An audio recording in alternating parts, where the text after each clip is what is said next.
अगर तुम लोग को शादी करनी है ना तो पठानी लड़की से करो, अगर पठानी लड़की से नहीं करनी ना तो दिल्ली की लड़की से करो। मैं मेरे भाई क्या करूं, मैं जब ये ज़ैनब कत्ल केस हुआ था कसूर के अंदर, मैं तो उस वक्त भी हमारा क्लिप पुराना ही चढ़ा था इसके ऊपर।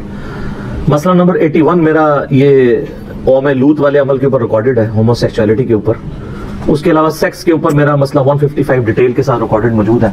हम तो चीजें हाईलाइट करते हैं, असल में तो हुकूमत के करने का काम है कि इस्लामी सजाएं नाफिज की जाए। लोग तो कहते हैं इस्लामी सजाएं बड़ी सख्त हैं, लेकिन डेटर्स फिर इन्हीं की वजह से है। इस्लाम में यह कि एक बंदे को सजा होती है ना, हजारों के लिए इबरत बनती है। सूरतुल मायदा में सूरह नूर पढ़ के देखें, अल्लाह ताला फरमाता है जब ये सजा जानी की सजा दी जा रही हो तो मुसलमानों की एक जमात इसे वेट करे, वो देखें इसको,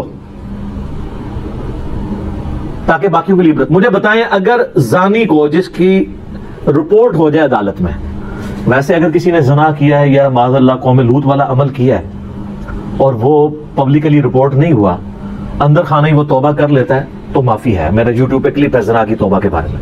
लेकिन वंस अदालत में मुकदमा आ गया, पब्लिकली हाईलाइट हो गया, फिर उसके ऊपर हद लगेगी। अगर शादीशुदा है तो उसे संसार किया जाएगा, जमीन में दजा के पत्थर मार के उसे कत्ल किया जाएगा, और अगर गैर शादीशुदा है तो फिर 100 कोड़े लगाए जाएंगे।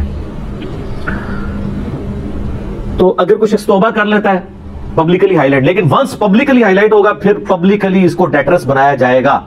जब पब्लिकली सजा होगी ना सर, आप जरा इमेजिन करें, हम लोग जिंदगी में पहली दफा जब किसी मुर्दे को दफनाने के लिए जाते हैं ना, कितने दिन नींद नहीं पड़ती है कि यार बंदे को जमीन में दफनाया जाता है। आप बचपन को याद करें जब आप पहली दफा कभी गए होंगे कब्रिस्तान। तो ये अगर आप किसी को संसार होता हुआ देख लें इस तरह, कितने दिन तक आपको नींद ना आए। आप देख लें 2 मुल्कों के अंदर इस्लामी सजाएं किसी हद तक नाफिज हैं, सऊदीया में और ईरान के अंदर। तो आप वहां क्राइम रेट देख लें कितना नीचे है, डेटरस है। यहां लोगों को पता होता है हम सजा करके भी छूट जाएंगे, तो फिर यही हो रहा है। आप देख लें पूरे मुल्क ने हंगामा खड़ा किया था ज़ैनब कत्ल केस के ऊपर, सजा भी हो गई, फिर मामला वहीं पे। क्यों कि सिर्फ एक ज़ैनब कत्ल केस को तो आपने उसके ऊपर सजा नहीं देनी थी, उसके बाद भी जो चीजें रिपोर्ट हो रही थी साथ साथ सजाएं दें। ये कॉन्टिन्यूस मामला चलते रहते, मामला खुद ब खुद रिफाइन हो जाने थे। अभी भी आप देख ले, वो चुनिया शहर की भी रिपोर्ट आई है, कस्बे की 3 या 4 बच्चों के साथ ऐसा हुआ है। फिर ये जालिम के बच्चे एक तरफ बुराई करते हैं, दूसरी तरफ कत्ल भी कर देते हैं, कितना जुल्म कर रहे हैं। ये बच्चे की जान तो ना लो, एक बेगैरती तुमने की है, तुम इस लेवल पे कि उसकी जिंदगी भी उससे छीन लेते हो। तो इस पे करने का काम गवर्नमेंट का जी। मैं इसमें कसूरवार सिर्फ और सिर्फ हुकूमत को समझता हूं। यही मामला जब एक्स गवर्नमेंट में हुआ था तो इमरान खान साहब ने हंगामा खड़ा कर लिया था। आज तो इमरान खान साहब की अपनी हुकूमत है, तो हमें तो हंगामा नजर नहीं आ रहा।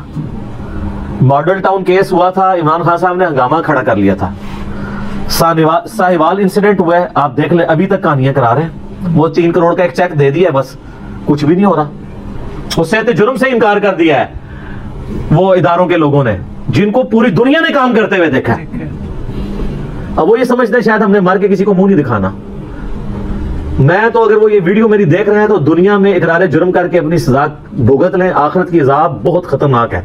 दुनिया में अगर आपने सजा भुगत ली तो आखिरत माफ हो जाएगी, लेकिन अगर दुनिया में आप इस तरीके से लोगों की आंखों में धूल झोंक के अपने आप को बचा भी लेंगे ना, आखिरत में आप बच नहीं पाएंगे।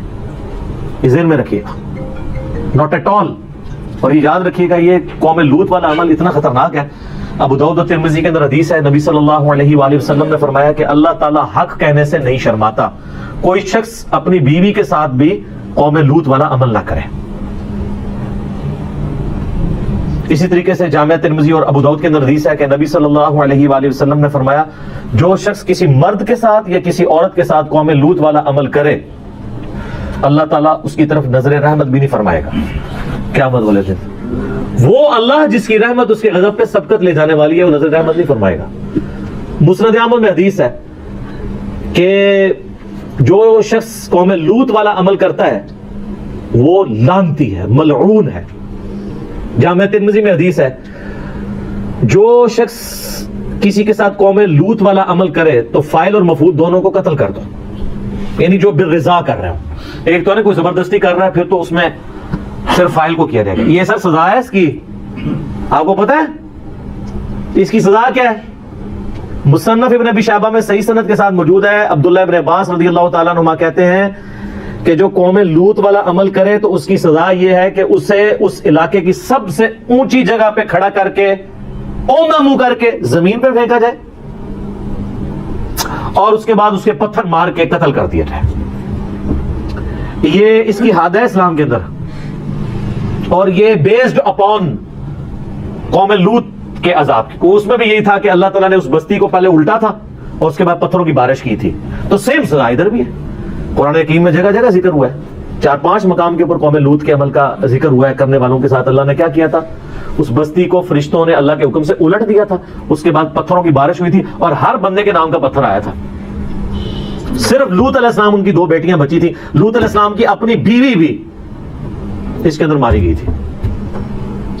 तो अभी गवर्नमेंट का काम है कि इस तरह की सजाओं को करे। और फिर मैं इसमें एक और भी जिक्र करूंगा माजरत के साथ, उलमा दीन के साथ, सेक्स के पॉइंट ऑफ व्यू से अपने बच्चों को थोड़ा बहुत जरूर एजुकेट करें।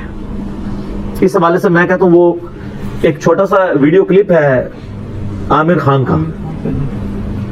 ये आमिर खान ही काम कर सकते हैं ना, बड़े बड़े लोग नहीं कर सकते जो आमिर खान ने कर दिया है। चाहे वो पीके फिल्म बनाई हो या बच्चों को एजुकेट करना, कि छोटे बच्चों को सेक्स के ऊपर एजुकेट भी करें और उनको यह भी ना पता चले कि वो सेक्स पे एजुकेट हो रहे हैं। पब्लिकली उन्होंने एक डेमोन्स्ट्रेट की थी वीडियो, जिसमें उन्होंने बच्चों को सिखाया था कि अगर कोई यूं करे यूं करे यूं करे, चाहे वो आपका कितना करीबी भी हो, तो आपने जोर से चीख मारनी है और वहां से भाग जाना है। अब बच्चों को तो नहीं समझ आ रही कि इसका मतलब क्या है, लेकिन वो एजुकेट भी हो रहे हैं। मैं वो वाली एजुकेशन नहीं कहता जो गोरे कर देते हैं छोटे छोटे बच्चों को, और अक्सर मैट्रिक में पहुंचने से पहले जो है वो बच्ची और बच्चे ये सारे मामला उनके आगे जा चुके होते हैं। मैं उस एजुकेशन की बात नहीं कर रहा, मैं इस एजुकेशन की। और हमारी हालत तो यह है कि हम अपने बच्चों को तो मैट्रिक में पहुंचे हुए बालिग बच्चों को भी एजुकेट नहीं करते। अब उनसे तो कोई चीज नहीं छुपी रहनी चाहिए, उनको तो कम से कम उतना एजुकेट करें। वो टगे ही रहते हैं, और फिर जब वो मीडिया से सीखते हैं फिर वो जरूरत से ज्यादा सीख जाते हैं। ठीक है ना, खुद एजुकेट कर देना चाहिए। मतलब ये गैर जरूरी बात साफ करने के हवाले से माँ बाप का काम है बच्चों को एजुकेट करें। जिनकी बच्चियां बलूगत की उम्र को यानी 12-13 साल के बाद बच्चियां उम्र बालिग होना शुरू हो जाती हैं, पहुंच रही हैं, उनको कम से कम जो है वो मेंसेस के पॉइंट ऑफ व्यू से एजुकेट करें उनकी माँ। आप देखें, आप जरा बच्चियों के स्कूलों में जाके देखें क्या तमाशे वहां पे लगे होते हैं। रोजाना एक नई बच्ची के जब यानी कपड़े इस तरह खराब होते हैं, वो बेचारी परेशान हो जाती है कि मेरे साथ क्या हो गया। एक छोटे बच्चे जिसको ये पता नहीं है, तो उससे बिल्कुल उस वक्त में पहुंचने से पहले अगर उसकी माँ उसे एजुकेट कर दे और एक पैड उसकी यानी स्कूल के बैग में रख के भेज दे और उसको बताए एक नेचुरल प्रोसेस होता है, तो वो परेशान नहीं होगी। वरना जो घंटे उसने स्कूल से घर तक गुजारने हैं, एक एक लम्हे में वो बच्ची मर रही होगी, मेरे साथ हो क्या गया पता नहीं, मुझे कौन सी बीमारी लग गई है। इमेजिन करें। तो उस लेवल पे जाके तो जरूर एजुकेशन इस हवाले से दे दी जाए। बाकी ये हुकूमत को मैं मुझे समझता हूं कि इन्होंने सजा नहीं दी है, और टीचर्स का, माँ बाप का, उलमा का ये काम है कि इतना जरूर एजुकेट करें कि ऐसे मामला ना हो। अब अगर उलमा और टीचर्स खुद ही इन्हीं कामों में पड़े हुए हैं, आप देख लें क्या कुछ नहीं हो रहा मदरसों के अंदर, जिन स्कूलों में हॉस्टल्स हैं उनके अंदर। हमारे जेलम शहर के अंदर मैं तो यानी एक इधर बहुत बड़ा स्कूल है और उसके प्रिंसिपल, इतनी बड़ी उसकी सफेद दाढ़ी थी, बंदा कहता है क्या नूरानी चेहरा है। कितनी बच्चियों के साथ उसने मुंह काला किया, उसको निकाला है उन्होंने, बच्चों के साथ भी, सबको पता है। जब दीनदार लोग ये कर रहे होंगे तो फिर आप बाकियों से क्या एक्सपेक्ट करेंगे। और फिर दीनदार लोग मेरे से लड़ रहे होते हैं, आप दीनदार लोगों को हाईलाइट करते हैं। भाई इसलिए हाईलाइट करते हैं कि आप लोग एक टिकट में 2 मजे ना करो। ठेका भी तो आपने दीन का लिया हुआ है ना, किसी स्कूल या कॉलेज के टीचर ने तो दीन का ठेका नहीं ना लिया हुआ। अगर वो करता है तो वो अगर मुजरिम है तो आप डबल मुजरिम है, क्योंकि आप दीन के नाम के ऊपर ये सब कुछ कर रहे हैं। दीन के रिप्रेजेंटेटिव है ना। अक्सर लोग कह देते हैं जी वो जी दाढ़ी वाला कोई कर रहे, लोग ज्यादा हाईलाइट करते हैं, बगैर दाढ़ी भाई करेंगे, क्यों नहीं करेंगे। तुम ठेकेदार जो बने हुए हो, जब बगैर दाढ़ी वाला मुसल्ले पे चढ़ के इमामत कराने लगता है तो तुम्हारी दाढ़ी तुम्हें मजबूर करती है कैसे पीछे खींचो। उस वक्त ये भी तो टिकट में मजा ले रहे होते हो ना, तो कल को जब तुम काम डालोगे तो फिर तुम पे फिर इल्जाम भी उसी लेवल का डलेगा ना। तुमने दाढ़ी को तो इमामत का हिस्सा बना दिया, हालांकि दाढ़ी का इमामत से कोई लेना देना ही नहीं है, खुद से शर्त एक बना ली हुई है। तो फिर सर एक टिकट में इतने मजे तो नहीं होते। फिर तो आपको सच्चाई पे रहते हुए चीजों को मानना पड़ेगा, जो बात गलत है वो गलत है। तो ये कसूर में जो कुछ हो रहा है इसमें हुकूमत मुजरिम है जी। जब तक वो सजाएं नहीं देती, सीसीटीवी कैमरे लगाए जाएं, डीएनए टेस्ट करवा रहे हैं, फिर वो भी अवाम पे पैसा रगड़ रहे हैं, इतना महंगा ये डीएनए टेस्ट होता है। यानी अजाब अवाम के ऊपर ही डालना है हर चीज का, इनकी गलतियों का बवाल भी अवाम के ऊपर होना है। और इनिशियली केस को पकड़ा जाए, ये पुलिस के अंदर आके लोग